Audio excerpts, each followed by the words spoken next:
Bismillahirrahmanirrahim. Assalamualaikum warahmatullahi wabarakatuh. Saya Laila, ini kelas ekonomi 6C. Di sini tujuan pembuatan video ini adalah untuk memenuhi salah satu mata kuliah yang saya ikuti di semester 6, yakni komunikasi bisnis.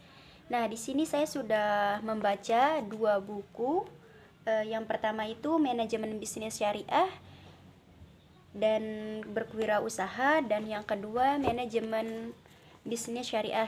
Sebenarnya kedua buku ini mempunyai isi yang sama, namun yang manajemen bisnis syariah dan berwirausaha ini lebih membahas beraneka ragam bentuk bisnis yang syariah. Oke, langsung saja ya, saya akan memaparkan sedikit tentang komunikasi bisnis. Bahwa komunikasi bisnis itu suatu pertukaran ide ataupun gagasan, informasi dengan seseorang yang memiliki tujuan tertentu dalam perusahaan kah, dalam bisnis kecil kah, itu semuanya termasuk informasi. Dan komunikasi itu juga sangat penting. Kenapa sangat penting? Karena tanpa kita berkomunikasi nih, kita tidak tahu brand yang laku pada saat ini. Misalkan kita menentukan bisnis kita, kita review tempat dulu nih. Saya mau bisnis ini, tempatnya di sini. Kita perlu informasi seperti apa nanti di tempat itu, apakah tempat ini bisa strategis untuk bisnis kita nanti. Nah, dalam komunikasi bisnis ini ada yang berbentuk verbal dan non verbal. Nah, contoh dari verbal tersebut ada secara tulisan. Misalkan nih, kita membuat maupun mengantar barang ke suatu perusahaan, itu termasuk informasi verbal. Dan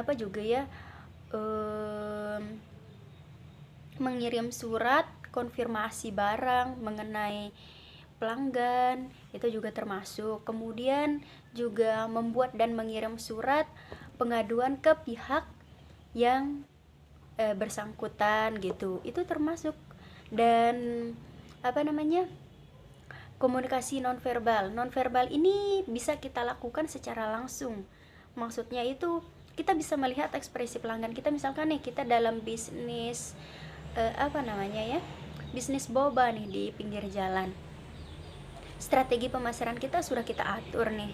Kemudian pelanggan merespon maupun mengkritik, itu termasuk udah informasi nonverbal yang kita dapatkan. Kan bisa direspon, bisa dikritik nih, misalkan kurang ini nih mbak, seharusnya gini nih mbak.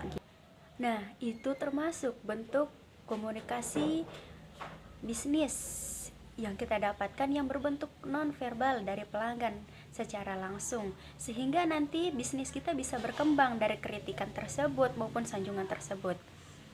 Oke, mungkin hanya itu yang saat ini yang bisa saya pahami dari komunikasi bisnis itu, sehingga sangat penting kita tahu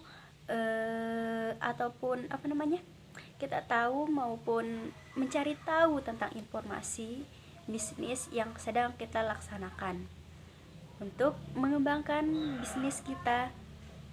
Oke, mungkin hanya itu ya yang dapat saya sampaikan mengenai komunikasi bisnis. Kurang dan lebihnya saya mohon maaf. Wassalamualaikum warahmatullahi wabarakatuh.